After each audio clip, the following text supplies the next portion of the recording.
I need to start putting my pronouns and things. Hi, everyone. Welcome to Lockdown Lunch. Whoa, Kelly.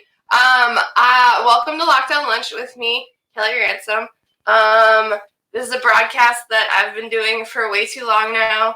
Once I realized that I was going to be working from home and I needed something to do on my lunch breaks that kept me wearing clothes and showering and all that good stuff.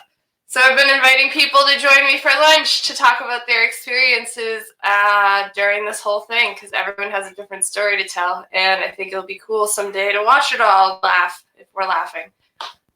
Anywho, just so you know, tomorrow there's only 4 episodes left after today of what I'm calling season 1. So if you have strong feelings about me continuing this in some fashion in the future, please make them heard, because otherwise I'll find some other project to do. Anyways, enough about that. I want to welcome someone who is a ray of sunshine in my life, and I hope that after watching this today, they are a ray of sunshine in yours. Please welcome Ellie Sanchez. Hi. Hi, world. Hi, Kelly. Ellie's coming to us live from Dorchester. I am in Roslindale. We're not that far, but it feels so far. It does feel far. Ellie is a nonprofit program manager, and we are going to find out what the heck that is in a little bit. But first things first, Ellie, what the hell day is it? I think it's Thursday, May 14th. I think. That's a pretty good thing. Yeah. You are. Yeah. That is correct. Yeah. Good. I'm glad. I'm glad it's Thursday. Happy Thursday. Not losing my mind completely. Yeah. Yeah. It's almost Friday. Yes, and normally it would be Thirsty Thursday, but because we've just been locked down, every day is Thirsty Thursday in this house. Yeah. So I like to ask everyone, how did this whole crazy thing go down for you? Yeah. So before we start on that question, I want to congratulate you on your Emerge acceptance. Oh when I saw that, I was like, isn't she already a campaign manager? Because you just are so killer at everything you do. But congrats on that. That's awesome. Thank you. I can't wait to manage your future campaign someday. Yeah, we'll see. I could totally see you running for office. Thank you so much. I don't know. I applied at the last minute and they were like, yeah, so now my this weekend is gone. But I'm very excited to accomplish something during all this crap. Yeah, it's a good time to do it, right? Like, what else are we doing? Exactly. Yeah. No, that's awesome. So how did you get into this mess? How did I get into this mess? So I actually, for me, it started pretty early because my fiance works at MGH, and she happens to work. Yeah. And we'll get into that later, but she happens to work on the one unit at MGH that's for infectious diseases. They got like a scholarship or a grant to be an infectious disease unit a while ago. And so as soon as we found out that other countries were having this, virus come at them, and a pandemic starting, we were like, oh, no, like that's not good.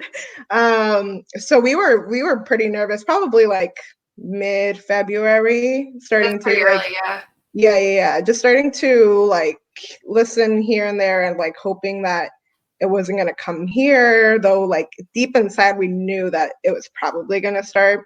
Yeah. And then when the whole what was that conference that happened? The bio conference. Oh, the Biogen thing. Yes. Like when that happened. February? Mid-February? Yeah, I think it was the end of February. When that happened, we were like, yep, we're screwed. Oh my God. It's like getting drafted for war. Yes. Yeah. And so she started seeing patients from the Biogen conference pretty early on. Oh God. Probably like in early March. And I was still going to work, like we all were. Like we were just like waiting and seeing. Yeah. A couple of my co-workers were like wiping everything down. And one of my coworkers, Sam Gabbru, was like really losing it, and like he just walked around with Clorox every day. And I was trying to like take it seriously, but like not let it overwhelm me. Yeah, that's good. And then yeah, because I mean, I would freak out. I did end up freaking out eventually. Understandable. Yeah, and on I think it was like March 13th, we started working from home and just didn't go back. And yeah, just grappling with a new reality. It was definitely the first 2 weeks of like starting lockdown were definitely really hard. Yeah. Of just like my like fiance and I were just trading panic attacks basically, and like going out to the balcony and like trying to breathe. And then now we're like a lot like it's just like a stagnant like anxiety level of like you wake up and you're like there's impending death out in the world. Yeah. Yeah. It's true though. It's Yeah. very similar in this house. It's like, okay, who's gonna have the panic attack today? Yeah. Do you now that things are slowly, fakely kind of clawing towards back to functioning? Are you going back to the office at all, or? I don't think so. We're definitely like I'm not I haven't really left my house at all, honestly, other than to like maybe take a walk. And we don't plan, all of our offices are closed for I don't know, the next 2 months. Yeah. So I don't we're like see figuring it out, but I think that's what's gonna happen for us too. Yeah. I know that some of my colleagues have gone back to like we work in a WeWork, so like it's technically open. And they've been going into like grab stuff, like their laptop stuff, or like one of my coworkers took a chair, even though he's not supposed to. I'm about to go take my chair next week. Yeah, I mean, we're just sitting here trying to do work, so might as well make it good on our backs and whatever. My arm's getting all janky from like. My neck is like, I'm just like sitting on the dining room table, and I'm just like. I keep saying to Christopher, I'm like, why do I hurt more? I'm working from home. Yeah, it's a mess. I realize my setup is not like ergonomic. I know. I need to. All these people with their standing desks. I'm like, I'm looking into getting one. It's good for you. I mean, it's like life-saving, I think, if you can get one. And they have like you can make one out of cardboard too. Like it's literally like my boss has like a cardboard one that he bought on Amazon, and it was like $25. That's a good. I'm gonna look into that because I just want to be cool though, and like all the cool people have standing desks where I work. So yeah, I mean, I gotta get the blood flowing in my gams. Yeah, I mean, they do say sitting is like death, basically your death sentence. So trying to be better at it. Yeah. Fingers crossed. Thoughts and prayers. Yes. So, what is a nonprofit program manager for those watching who don't know? What do you do? I mean, maybe some people do. I think it depends on what at like the organization that you work at. Definitely. For me, it means that I am someone who makes sure that our program is running smoothly, that it provides like the resources to the folks that we work with, developing those resources too, and just making sure that it's a strong quality program generally, if I'm generally speaking. Do you work with youth or? I actually work with teachers more so I provide teachers with lesson planning, a curriculum, with like professional development training, go visit their classes when they need like an extra set of hands, with which our teachers like always need because it's like 30 kids against one person. And I just generally help them facilitate the curriculum that we provide for them. And yeah, so I don't directly work with students, although we do have some student programming. All right. So I'm assuming you've had to adapt, like we all have, most of us, to doing all that online, virtually. Yep. How's that been? It's been good. I think as far as our resources go, we all no longer are working with teachers, right? Like closely, like we're not going to schools, we're not traveling all over the state to like make sure that they have the resources. It's a lot of developing our lessons so that we can make sure that they can do some virtual learning, and so that teachers have access to a lesson plan that they can give that week if they need more resources, if they need something that's already created that they don't have to come up with. They might have to make some adaptations based on like the grade level or their student specific needs. But it's like ready, set, go, and they have like different options. That's awesome. Is it like Zoom or Google or? It's a Google Classroom. I think most of our stuff is. I have yet to use that, but I have a lot of colleagues who are using it. Yeah, and if we have any civics teachers specifically, because I do civics curriculum. Hey, civics teachers! Yeah, you can go to generationscitizen.org, and we have a campaign called "Democracy Doesn't Pause," because it doesn't. It's still going while we're all in lockdown. It's still happening. And if you click on that campaign, you'll find all of the lessons we've created, which are really, really cool. That's awesome, and I like that little slogan right there. That's some good marketing. It's good, right? We finally, after like 10 years, got a communications manager, and it's been pretty incredible. So does I honestly don't understand how it works. So if a teacher wants to work with your organization, can an individual teacher do that, or does it have to be the whole school, or how does it work? Yeah, so we've now been partnering with district-wide, and we like reach out to district leaders, and awesome. Our big thing for like equity's sake is that all students have access to like a pretty active civics curriculum. Yes. And so we don't want it to just be like an after school club where like the students who like care about government or like want to like go and that's who gets it. It's like I want everybody in across the 8th grade to have the civics education that they deserve. So we've been doing it at district level, and we were all over the state actually, mostly prioritizing lower income communities. Good. Yes. Did you have civics when you went to school when you were younger? I don't ever remember having. I didn't. And the one time, the one time that I had that I was going to have government, it competed with econ AP, and so I had to take econ instead of government, which I'm like, now when I think about like that my schooling and I'm like econ over government and like just like capitalism and public schooling, I'm like, oh my god, mind blown. You're such a little capitalist. No. Apparently I was being trained to be a capitalist, I think. But aren't we all? I think, yeah, I mean, it would always kind of, any sort of civics education that I remember receiving was always sort of lumped in with history class. Like, you went to Boston Public Schools, right? Yeah. Yeah. Maybe I was asleep during. No, I really don't remember. Yeah. Although I feel like you would have loved civics class if you had it. They probably would have been 10 times more terrified of me if I had that knowledge in my back pocket back then, because I was a little terror. But taking over the school. I'm glad that exists now, though, and the work that you're doing is super important. I want to say especially now, but it's always important.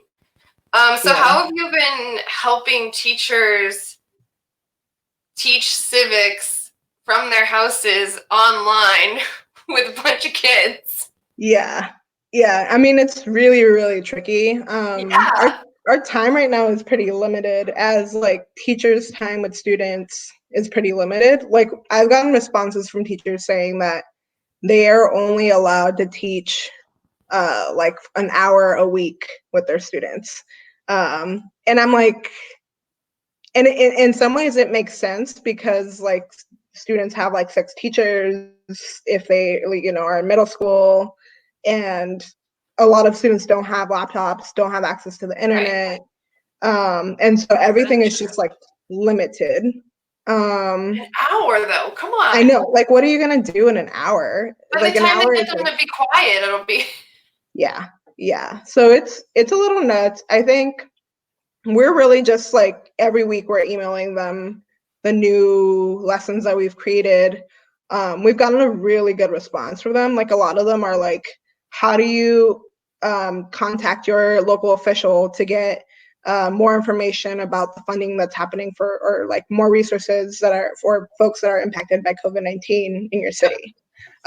Things that I feel like are super useful as like a person living in like this country and trying to figure out like what's coming next and what does the world look like after all of this, and how do you make sure that you're still surviving and thriving after all of this. And it God, honestly, I like, hope so. I mean, that's what I'm trying to like push forward. But If I haven't thrived yet, I hope it's after this. yeah, I mean, hopefully we're not all living in like a box under a bridge or something. So But I'm curious, what are some of so civics is the overarching topic, but what are some like subjects within civics that yeah, people have been studying or learning about? so we've done one lesson that I worked on was like how to write an ordinance, which I was like super interested on. Like nobody, like even when I need you to fan run, for that one. I love me some ordinances. it's important. Like nobody, I feel like you run for office and you don't even learn about how to write an ordinance until you're in office. And I think that partially is true, honestly. yeah. And so I was like, why can't we teach students in school, like 13-year-olds, that this is what your local laws look like, and this is why you can't do X, Y, and Z, or why there's a fine for that, or like, and how do you read that? Like, what are the sections of an ordinance, and how do you create your own? And it was pretty That's cool, sexy as actually. hell. Yeah, we did like a little Mad Libs like activity, and we like brought in different ordinances from the different sites that we have across the country. And then the assignment was Whereas. yeah. That was, I mean, it was my favorite because I thought it was cool, but also because I like helped develop it. Yeah, Ellie, look at you. We have like a community mapping one, so that students can assess like what are the resources that I currently have and what are the resources that maybe are lacking, and like how does that impact me during this moment, me and my family during this moment. We've also started creating like family activities, which we like our program, because we work directly with schools and teachers, we don't do a ton of family involvement, which we're like trying to work towards. But like having a family activity, like if you're writing an ordinance with like your grandmother and like trying to work on that together, that's like so incredible, you know? Oh my God. Yeah. So I'm really trying to like make sure these kids become the next like legislators, the next like activists, the next like, because we're gonna have to rely on somebody to save us from all this, and it's Hopefully gonna have to be them, unfortunately. Ellie, that's awesome. Yeah. That makes me so hot and bothered and happy. I know it's so important. Like I'm assuming right now, but I bet you're doing a lot of talking about the census. Yes. Yes, definitely. We added a new unit before this all started. We had a new unit where we talked about the census, and we like brought it to life for our students of like, why is it important? What are the questions on it? Because we all need to get counted, because there's so much money that's not being distributed, especially in low-income communities and communities of color. And we need to get that money. We need to get funding for our schools. We need to get funding for housing. We need to get funding for all the things. And everybody needs to get counted, regardless of status. I love the census. Me too. Me too. For everyone tuning in, I hope you're having a really exciting lunch watching me and Ellie geek out over the census. I know, this got really nerdy, didn't it? I can't help what my heart wants. So everyone, please take the census. It's short. It's relatively easy. There's a lot of resources out there, but yeah. Yes. Shout out to the census. Yes. Big shout out. So, you said you were living with someone who is working. Your fiance works on the front lines. Mm-hmm. And is at MGH, and that's amazing. Thank you. And also really scary. And I'm wondering have you had to adapt your living situation with her because she's coming back and forth from a hospital all the time? Yeah. Yeah, so she's a nurse at MGH. At first we were trying to social distance in our house. Like we're lucky that we have a 2-bedroom home, so we can technically sleep in different bedrooms. We only have 1 bathroom though and 1 kitchen. Oh, well, then screw it. Right. So we did that for like a week, maybe 2 weeks, almost 2 weeks. And it was just so miserable because she was like obviously exhausted, and like obviously like healthcare workers need so much, like a lot of folks on the front lines, essential workers in general, need so much mental health support. Yes. So for her to be like going through that, and then me not being able to like connect with her, hug her, like support her in the way that I could, it just like didn't make sense. Screw that. Honestly, we're probably hurting our immune system even more by like doing this and being miserable in our own home. Yeah. And so we like stopped doing that. Good.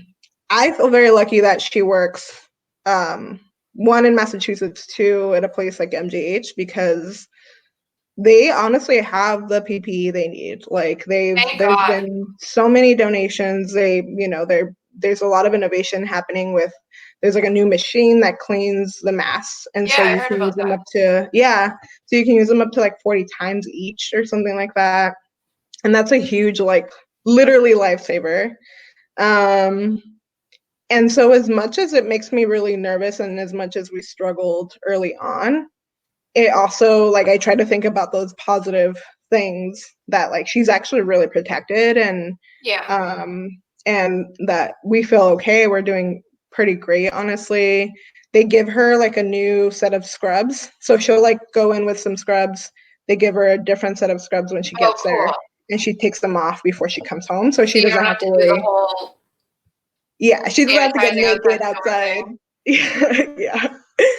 Yeah. So I mean, it's good. Like for the most part, it's good. I mean, there's always the risk, and that's really hard to think about, but hopefully it all goes well. And yeah, just trying to stay positive. But yeah, we're not social distancing anymore. We're Good. Don't even bother.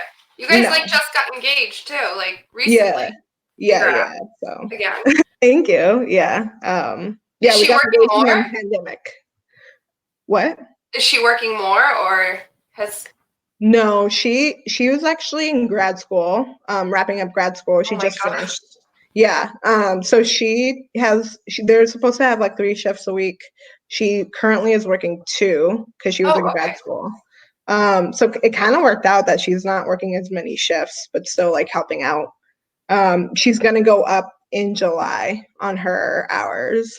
They haven't, Hopefully I it'll be think. kind of chilled out a little more. Yeah, I think it's going pretty well, actually. They had like, it's been going down. Like today, she said that they had been having like over 100 people in the ICUs, and now they have only 85, and Oh, they've just seen it go down and down more and more.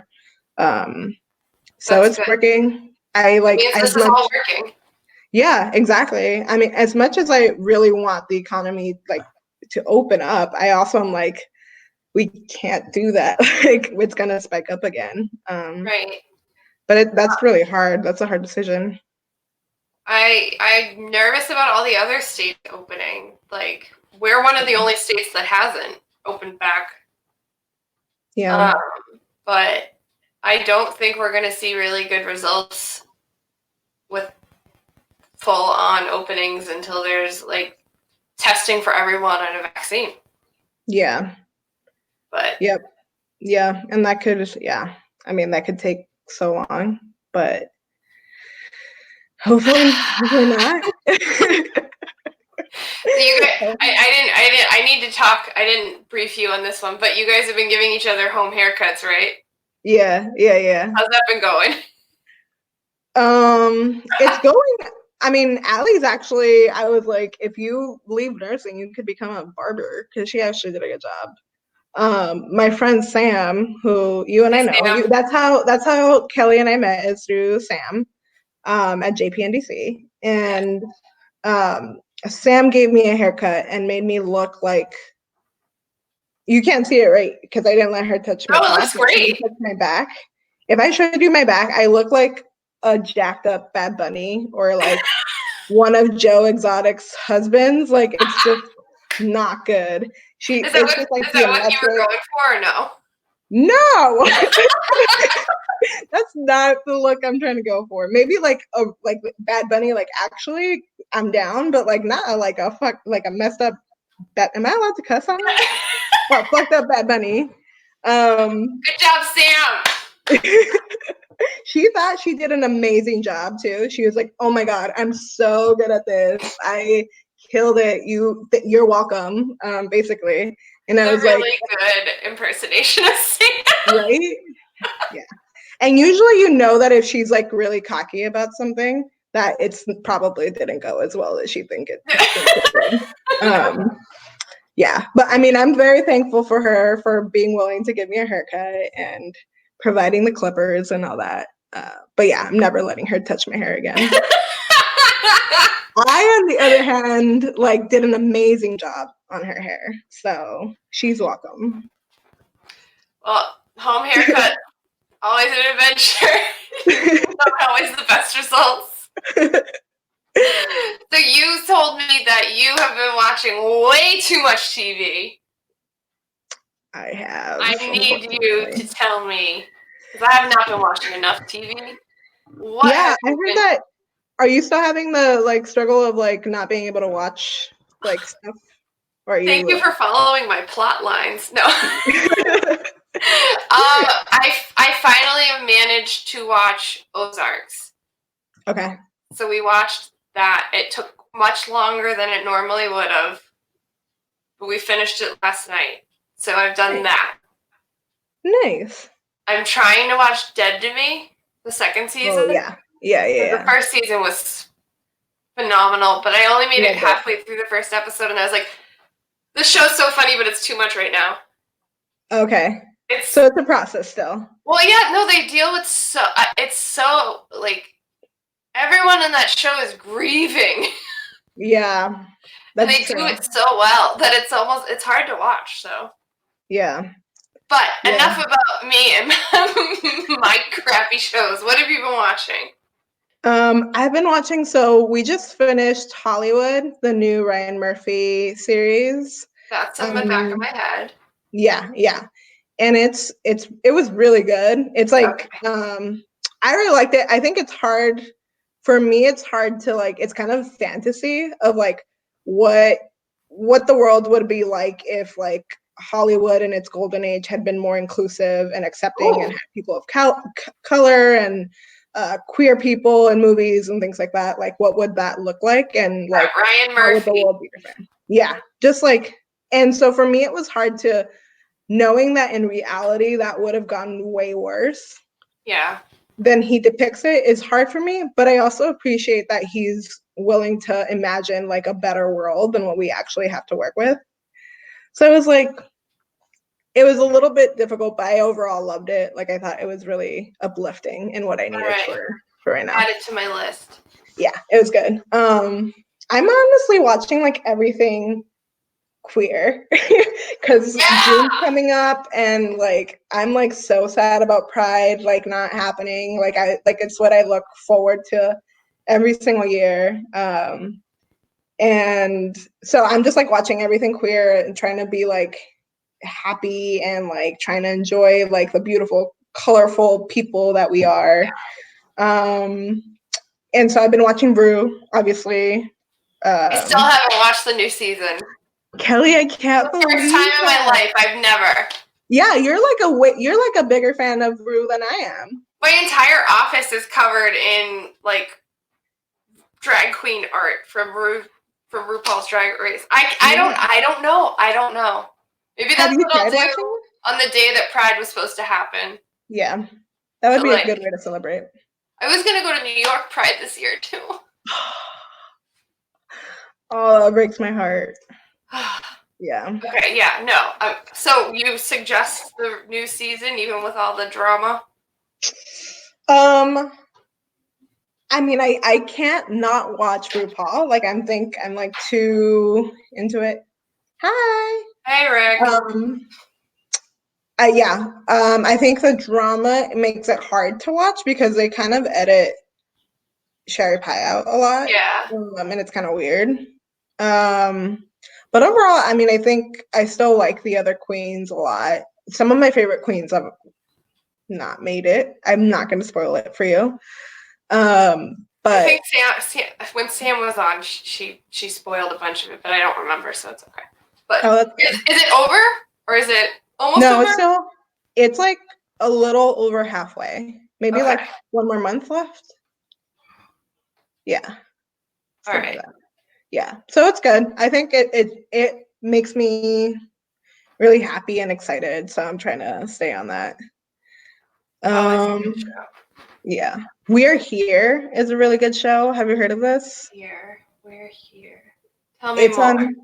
It's on HBO and it's basically like Queer Eye but for drag queens. So Yes. yes. Wait, It's is so that the one with Thorgy Thor? no, it's Eureka, Bob the Drag Queen, and Shangela, Okay, good. which I are fucking hate all Thorgy. like some of them. Yeah. No, I can't. I I don't would know what not it be is caught watching a about show that with him. person. Yeah, no, I would not do that. Bob the Drag Queen is like probably my favorite. One of my Ever. favorites for sure. Yeah, and Shangela too. So it's really good. It's really like they go to like very small towns, mostly like very Christian, very religious towns across the country, and they try to like drag makeover people who are queer and struggling living in like a small Christian city or town.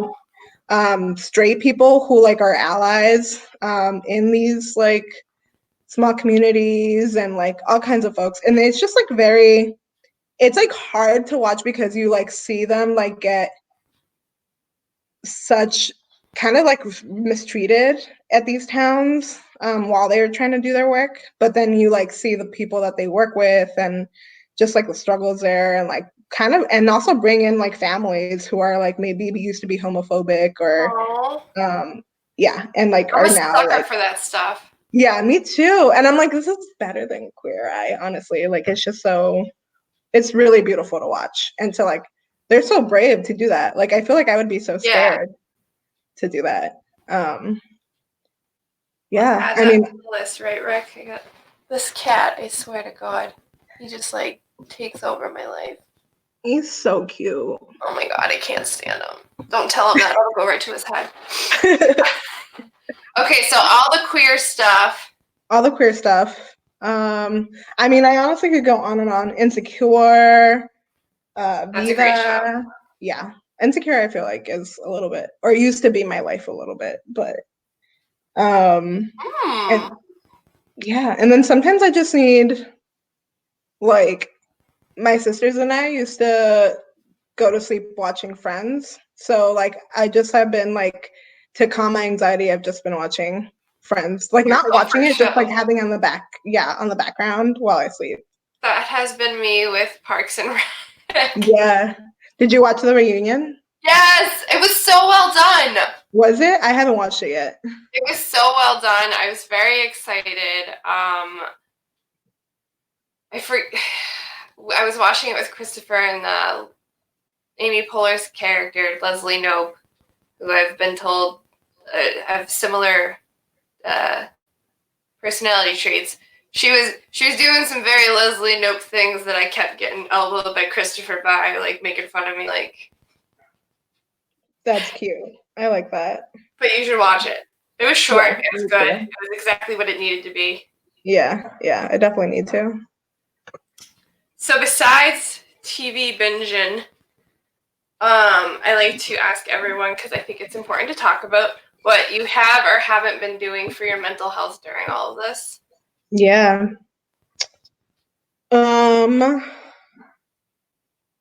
Trying not to drink, even though it's tempting, because it's like it's 5 o'clock all the time now. Basically. Yeah, pretty much. But I've been like making new cocktails sometimes, like on like Thursdays and Fridays. I made an old fashioned for the first time yesterday, and that was That's one of fun. my favorites. Yeah, it's definitely like up there. Like I'm just a big whiskey drinker. Yeah. So that will, and it actually came out really good. Like I felt like I was at a bar. What kind of bitters did you use? Just like what's it called? The Argo. Angostura or whatever. Yeah. There you go. Just those. Now I want one, but really I have a meeting at 1, so I can't do that. I thought about being like, let's have an old fashioned while we're on this, and doing it. Yeah, but what else? We've been doing some TrillFit workouts. TrillFit from TrillFit's awesome. Yes. Like if you haven't checked TrillFit out, check them out. They're awesome. They're doing classes like every 2 classes, 3 classes every day. I can't keep up. I'm like, I'm gonna do this, and then I miss it, and but yeah, I just feel like I have so much energy, but I don't want to leave my house because I'm scared. So I'm just been like, that's like my outlet of like getting my energy out, feeling good at the end of the day. And also supporting like a really great small business, like of really wonderful, beautiful women who are crushing it right now. They're crushing the quarantine game. They really are. So doing that, going on walks. My fiance has been like wanting a dog her entire life. But she never got one because her siblings were allergic and all the things. So, and she's gonna, so she's been waiting her whole life for a puppy, and we just got a puppy.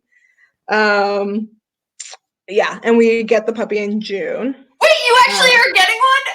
Yeah. Oh my god. Yeah. What kind of puppy? Excited. It's a poodle. She's allergic to all dogs except for poodles, so it has to be like super hyperallergenic. And so we've been trying to get a dog for like the past 2 months, and literally every adoption agency is like, they have one pet and that pet's gone in like a day. Yep. I've been fancy kitty looking because what else am I gonna do? And I would expect you to have like 10 cats right now.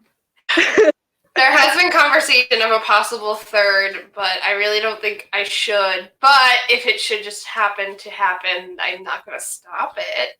Yeah, right. There's some really cute cats that I've seen at like the MSPCA and everything. Ideally, I would get 2 more though. Yeah. Well, I came up with a really cute name for another pair, so I'm like, I want to get another pair. Oh, that's really cute. Peas and carrot. That's cute. That's really cute. You should do it. Do you have a name for your puppy yet? Yes. We're gonna name him Theo. After one of my favorite, his like birth name, the name they gave him is Otis. And so I like Otis because it reminds me of Otis Redding. Yep. But I didn't want to keep Otis, so I like decided to go with one of my favorite other musicians, Thelonious Monk. He's like my favorite jazz musician, so we're gonna call him Theo. Theo the poodle coming at you in June. Yeah, I never thought I would own a poodle, but he's actually super cute. He's gonna be like merle color, like black and brown, and like it's really cute. Yeah. So tiny eye. Yeah. He's gonna be really. I'm excited. She's gonna like leave me at like I'm gonna be sleeping on the couch because she's gonna be just playing with the puppy all the time. But I know I've really been having like the opposite of baby fever like during all this, I've been having like pet fever. Like, I'm Yeah. like, oh, I could just have one more. Yeah. No, it's real. It's really real. I mean, I'm just, in some ways, I'm really thankful that I mean, in all the ways, I'm really thankful I don't have any kids right now. Like, what a Sorry time. for y'all who do. I'm so sorry for y'all, but what a time to be childless. This is our moment. This is our moment. I'm here for it. Well, Ricky, ready for the final word? So, for those of you watching for the first time or whatever, you just like routine, I'm going to stick to my routine so that we all feel safe and comfortable here. At the end of the broadcast, I always allow the guest to have the final word. So this is their opportunity to vent or be inspirational or tell jokes or dance or shout people out or share resources or do whatever the hell they want. I put on a cute pair of sunglasses and I shut up. So, Ellie, it is your turn, and the floor is yours. Ooh, I love those so much. What can I say? I mean, thank you to all of the folks on the front lines for doing all the work that you're doing. I hope that folks don't do more than just clap and actually go out to vote in November. That's huge. That's what healthcare workers and everybody on the front lines actually wants. And it's super, super important. Yeah, shout out to everybody holding it down and stay safe, be smart, be thoughtful, stop being fucking assholes if you're not wearing masks outside. It's very not helpful to the cause. And try not to crack under quarantine. You know, we got to stay in this. That's very good advice. I'm cracking. No, I'm kidding. Yeah, vote. Damn it. Please. Please. From a civics person, Ellie. Listen. Yep. I'll help you register if you need to. If you need to register, I will help you. I will do it. Give me a call, send me a DM, whatever you need. That's the first step, is registering to vote. Ellie, you're such a sunshine. You're just... You are as well. Thank you so much for having me on. See your face! And I appreciate you taking time today to do this with me on this live broadcast on this crazy, crazy planet. So thank you very, very, very, very, very much. Thank you. Can you not cough up a fur ball on TV? Thank you. This cat today is like something else. Everyone, thank you so much for tuning in now or later, for liking, sharing, commenting, all that fun stuff. Tomorrow, it's always the fun episode. Not that this wasn't fun, they're all fun. But I have Anya Duffy. She's going to be on. She's in Walpole, and she's an admissions coordinator. She's the admissions coordinator for Spectrum Health Systems.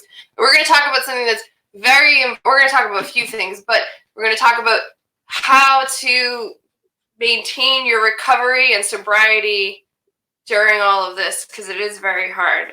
So I'm really looking forward to talking to her. She's also very hilarious. So please tune in tomorrow. Ellie, thank you again. I love you so much. We'll have to do a Zoom drink soon or something like that. Yes, please. Everyone, please stay home, stay safe, wash your hands, wear a mask, do whatever you need to do to stay healthy and sane. And if you haven't, please, today, go take your census and go register to vote. I'll see you tomorrow. Thanks. Bye.